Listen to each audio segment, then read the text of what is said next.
네, 오늘은 현대사 연표 복습을 쭉 할 건데 이승만 대통령부터 한번 쭉 정리해 보도록 하겠습니다. 여러분들이 개념을 한번 공부하시고 복습을 하실 때 이렇게 연표를 펼쳐 놓으시고 저가 하듯이 따라가시면 돼요. 보시면은 자 1948년에 이승만 대통령이 당선되죠. 이제 쭉 가서 이승만 대통령이 대통령을 3번 하죠. 그래서 1960년 4.19 혁명으로 이제 4월 26일인가 7일에 하와이로 쫓겨나죠.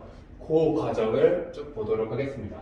일단 이승만 대통령 당선되기 조금 전으로 가서 5.10 총선에서 재헌국회가 선출됐죠. 이 재헌국회가 한 일 4가지. 그래서 7월 17일에 당연히 재헌국회니까. 그리고 8월 15일에 대한민국이라는 이름을 만들고 이승만 대통령을 선출해서 정부 수립. 저 대한민국 정부가 수립됐다. 그리고 정부가 수립된 이후에 이제 국회니까 법을 만들겠죠. 근데 법 2가지가 뭐가 있냐? 바로 농지개혁법.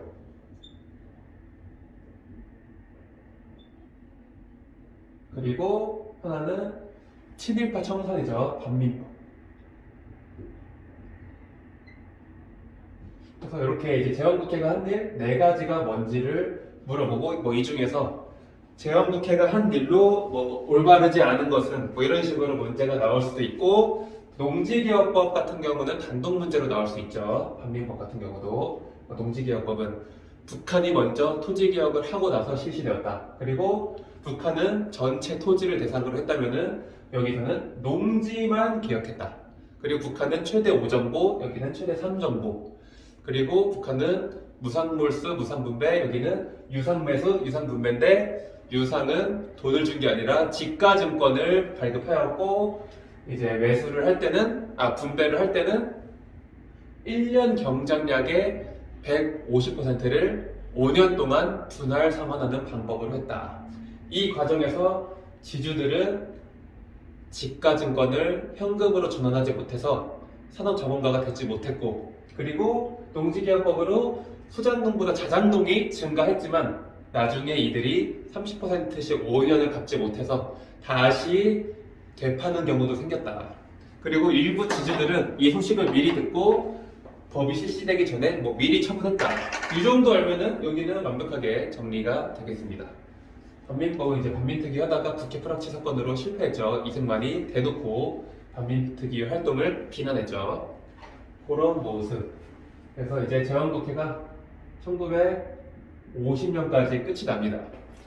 그리고 나서 1950년에는 6월 25일에 6.25 전쟁이 터지죠. 그래서 6.25 전쟁이 터졌어요. 6.25 전쟁 배경 이제 에치슨 선언 그리고 스탈린의 허가 그리고 김두봉의 조선 독립동맹 합류 뭐 이런 것들이 배경이 될 수 있겠고요. 전개는 순서를 항상 물어보죠. 6.25는 북한의 남침으로 시작해서 쭉 밀려서 낙동강 방어선 그런 다음에 유엔군이 들어오면서 9월달에 인천 상륙작전을 해서 쭉 다시 밀고 올라가 압록강 한번 찍죠. 압록강 한번 찍고 중공군이 개입되면서 다시 쭉 내려가. 그러면서 12월달에 흥남철수 배 타고 내려가는 거 그리고 1월 4일날 서울이 다시 뺏기죠. 일사후퇴 쭉 내려가다가 다시 진도 왔다 갔다. 그리고 나서 소련이 정전을 제안을 하고 나서 이제 자유송환이냐 자동송환이냐 가지고 논쟁을 하고 이승만이 거제도에 있던 포로들을 막 풀어주죠. 그렇게 되다가 결국 53년에 미국이 우리나라에게 원조를 해주기로 약속한 거 3가지 주한미군 그리고 한미상호 방위조약 그리고 경제 원조를 약속하고 나서 전쟁이 끝났다. 그렇죠? 그래서 결과 전기는 제가 말로 한 거 하시면 되고 이 경제 원조는 뭘로 됐어요? 그래서 300산업 3가지의 하얀 것들을 지원을 해줬죠. 300산업은 이제 밀, 면, 그 나머지 하나는 설탕, 쌀은 아니에요.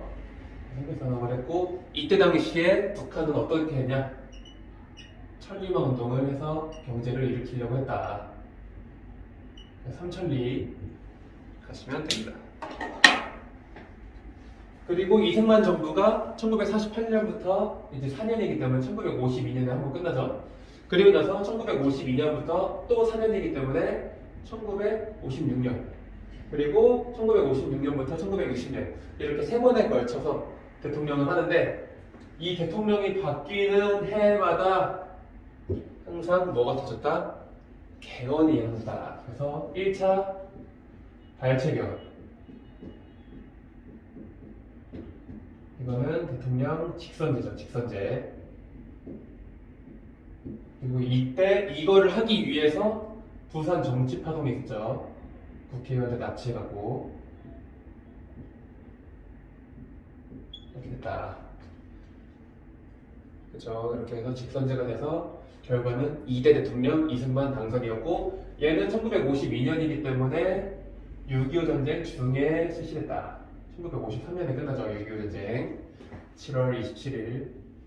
그리고 나서 이때도 개헌을 한 번 더 하는데 같은 해예요. 2차 개헌은 4.4.5.2 개헌이라고 하죠.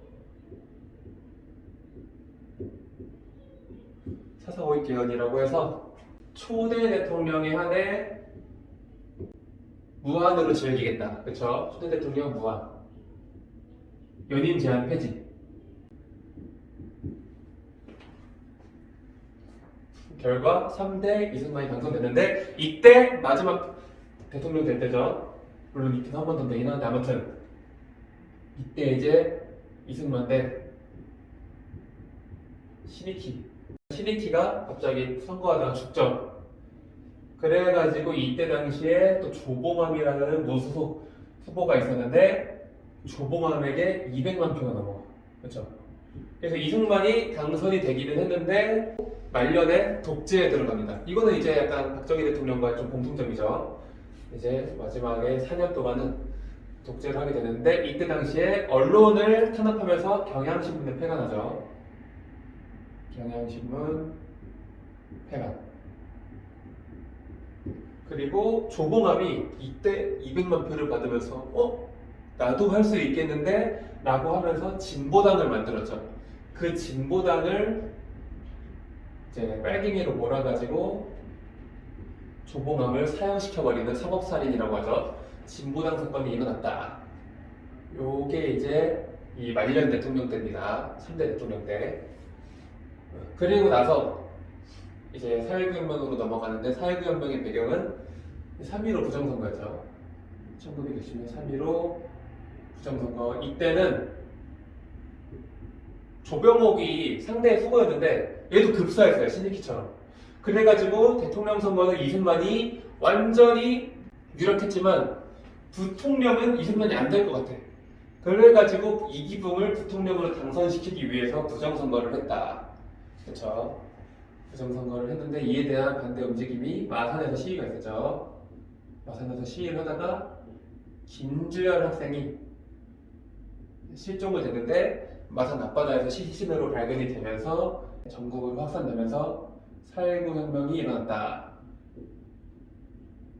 4.19 혁명이 일어나면서 시민, 노동자, 중고등학생, 초등학생, 심지어 대학 교수단까지 일어나면서 전국적으로 확산이 되면서, 이때 싸운 거는 이제 계엄군과 싸운 게 아니라, 계엄군은 이때는 우리 편이었고 경무대랑 싸웠다. 경무대.